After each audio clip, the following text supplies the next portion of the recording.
ಓಂ ಮಹಾದೇವ ಗುರುದೇವೋ ಸದಾಶಿವ ಗುರುದೇವೋ ಪರನ್ಯಾಸ್ತೆ ತಸ್ಮೈ ಶ್ರೀ ಗುರವೇ ನಮಃ.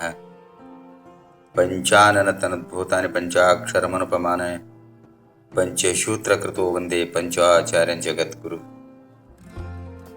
ಪ್ರಥಮದಲ್ಲಿ ಜಗದ್ಗುರು ಪಂಚಾಚಾರ್ಯರನ್ನು ನನ್ನ ಮನೋಮಂದಿರದಲ್ಲಿ ಸ್ಥಾಪಿಸಿಕೊಂಡು ಕ್ಷೇತ್ರಾಧಿನಾಯಕ ಎನ್ನ ಆರಾಧ್ಯ ದೇವತೆಯಾದ ರೇವಣಸಿದ್ದೇಶ್ವರಿಗೂ ನನ್ನ ಅನಂತ ಕೋಟಿ ಪ್ರಣಾಮಗಳನ್ನು ಸಲ್ಲಿಸಿ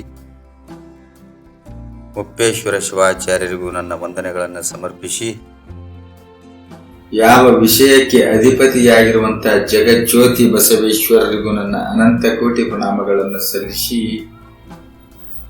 ಶ್ರೀ ಗುರು ಬಸವಲಿಂಗಾಯ ನಮಃ. ಹಿಂದಿನ ಸಂಚಿಕೆಯಲ್ಲಿ ಬಸವಣ್ಣನವರ ಜನ್ಮ, ಬಸವನ ಬಾಗೇವಾಡಿಯಲ್ಲಿ ಆತು ಅನ್ನತಕ್ಕಂಥ ವಿಷಯ ಪ್ರಸ್ತಾಪನೆಯನ್ನು ಮಾಡಿದ್ದೇವೆ. ಮಾದಲಾಂಬಿಕೆ ತಾಯಿಯ ಉದರದಿಂದ ಬಸವಣ್ಣನವರು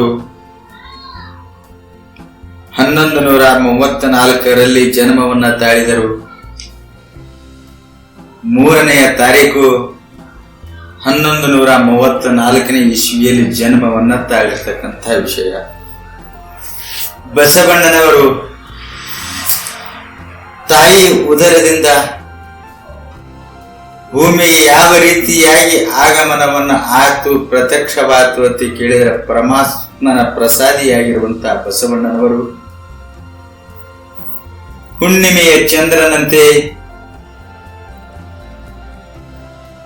ಆಕಾಶದಲ್ಲಿ ಇರತಕ್ಕಂತ ಶಿಡಿಲಿನಂತೆ ಪರಮಾತ್ಮನ ಕಿರಣ ಸಾಕ್ಷಾತ್ ಭೂಮಿಗೆ ಉದ್ಭವಿಸಿದ ನಂತರ ಬಂಜೆತನದಿಂದ ಬಳಲುತ್ತಿರ್ತಕ್ಕಂತಹ ಮಾದಲಾಂಬಿಕೆ ಆನಂದದಿಂದ ಕಾಲವನ್ನು ಕಳೀತಾ ಇರುವಾಗ ಬಸವಣ್ಣನವರು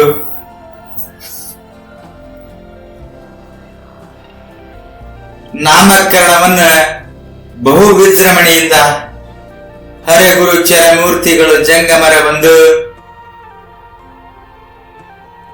ಪಾದೋದಕ ಪ್ರಸಾದದ ಮೂಲಕವಾಗಿ ಬಸವಣ್ಣನವರಿಗೆ ನಾಮಕರಣವನ್ನು ಮಾಡಲಾಯಿತು. ಬಸವಣ್ಣನ ನಾಮಕರಣ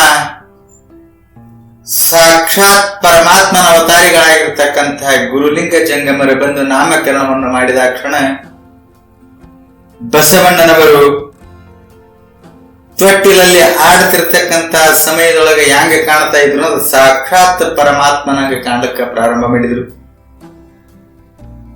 ಕೆಲವೊಂದು ದಿವಸ ಕಳೆದ ನಂತರ ಬಸವಣ್ಣನವರ ಬಾಲ್ಯ ಯಾವ ರೀತಿ ಪ್ರಾರಂಭವಾತು ಅಂತ ಕೇಳಿದ್ರೆ, ಬಸವಣ್ಣನವರು ನಮ್ಮ ನಿಮ್ಮ ತರವಾಗಿರ್ತಕ್ಕಂಥ ಮಕ್ಕಳಂತೆ ಯಾವ ತಿಂಡಿ ತಿನಿಸಿಗಳಿಗೆ ಅಪೇಕ್ಷೆಯನ್ನು ಪಡದೆ ಲೌಕಿಕದಲ್ಲಿ ಇರತಕ್ಕಂಥ ವಸ್ತುಗಳಿಗೆ ಕಣ್ಣೆತ್ತಿ ನೋಡದೆ ಸಾಕ್ಷಾತ್ ಪರಮಾತ್ಮನ ನಾಮಸ್ಮರಣೆಯನ್ನು ಮಾಡುತ್ತಾ ಶಿವನಾಮಸ್ಮರಣೆಯನ್ನು ಮಾಡುತ್ತಾ ಓಂ ನಮಃ ಶಿವಾಯ ಎನ್ನತಕ್ಕಂಥ ಮಂತ್ರವನ್ನ ಪಠಣ ಮಾಡುತ್ತಾ ಬಾಲ್ಯದ ಜೀವನವನ್ನ ಪ್ರಾರಂಭ ಮಾಡಿದರು. ಬಾಲ್ಯದಲ್ಲಿ ಆಟವಾಡುವ ಸಮಯದಲ್ಲಿ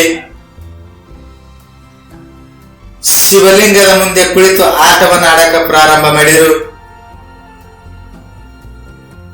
ಹಸಿವೆ ನೀರಡಿಕೆ ಇಲ್ಲದೆ ಶಿವನಾಮಸ್ಮರಣೆಯನ್ನ ಪ್ರಾರಂಭ ಮಾಡಿದರು.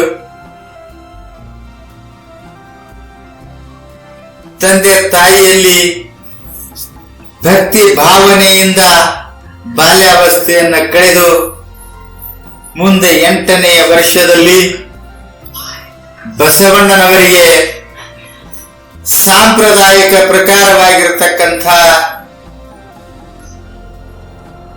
ಜನಿವಾರ ಹಾಕುವಂತ ಸಮಯ ಬಂತು. ಆಗ ಸರ್ವ ಧರ್ಮಗಳಲ್ಲಿ, ಹೆಣ್ಣು ಗಂಡುಗಳಲ್ಲಿ, ಪಶು ಪಕ್ಷಿಗಳಲ್ಲಿ, ಕಿರಿಯರಲ್ಲಿ ಪರಮಾತ್ಮನನ್ನ ಕಾಣುತ್ತಿರ್ತಕ್ಕಂಥ ಜಗಜ್ಯೋತಿಯವರು ಜಗಕ್ಕೆ ಜ್ಯೋತಿಯಾಗಿರುವಂತಹ ಸಮಯವನ್ನು ಒದಗಿ ಬರುವಂತಹ ಸೂಚನೆಗಳನ್ನ ಕಂಡ ಬರಕ ಪ್ರಾರಂಭ ಮಾಡಿದವು. ಆದರೆ 8ನೇ ವರ್ಷದಲ್ಲಿ ಯಾವ ಜನಿವಾರವನ್ನು ಹಾಕುವ ಸಮಯದಲ್ಲಿ ಬಸವಣ್ಣನವರು ಅದನ್ನು ತ್ಯಾಗ ಮಾಡಿ ಯಾವ ರೀತಿ ಮನೆಯನ್ನ ಬಿಟ್ಟು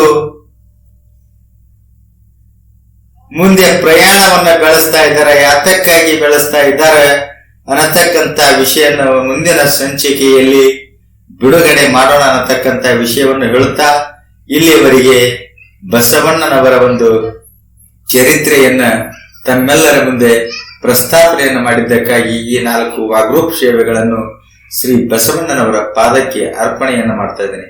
ಓಂ ಶ್ರೀ ಗುರು ಬಸವಲಿಂಗಾಯ ನಮಃ.